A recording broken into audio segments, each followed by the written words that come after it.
The U.S. military is also in focus in Brazil. Just days after a visit by the U.S. Secretary of State, the country's newly elected president announced he's open to the possibility of an American military base in Brazil. Would that include the possibility of having an American base in Brazil? The physical issue of it would be symbolic. Nowadays, the American, Chinese and Russian military powers can reach any part of the world independently of their bases. But depending on what might happen in the world, who knows if we have to talk about a US base in the future. Yeah, lots of reaction to that, including from President Trump. President Bolsonaro, he was sworn in on New Year's Day and was immediately congratulated by the American president on Twitter. Now, it didn't take long for the new Brazilian leader to answer and mention the benefits of cooperation between the countries. And it seems the U.S. is serious about working with Brazil, too.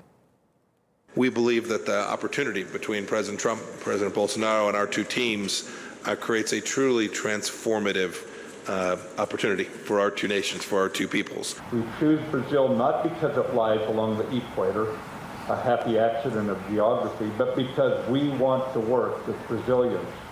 Well, we saw a little bit more info on this, and the U.S. Defense Department, they're yet to get back to us about the prospect of that military base in Brazil.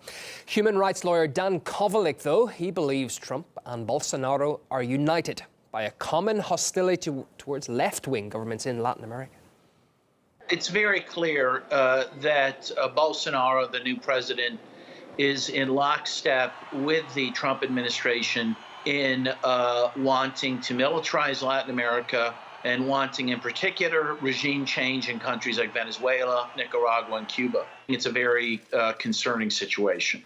Bolsonaro and Trump share a right-wing ideology. They share antipathy towards the left-wing governments of Latin America. So clearly Bolsonaro was going to work very close with Trump. He will try to do his best to partner with the United States. I think the U.S. has more bases throughout the world than any country should. I mean, they just don't need a military in terms of national security. So I don't see why the U.S. should have a base there. I think it could only be viewed as an aggressive stance, again, towards countries it doesn't like Venezuela.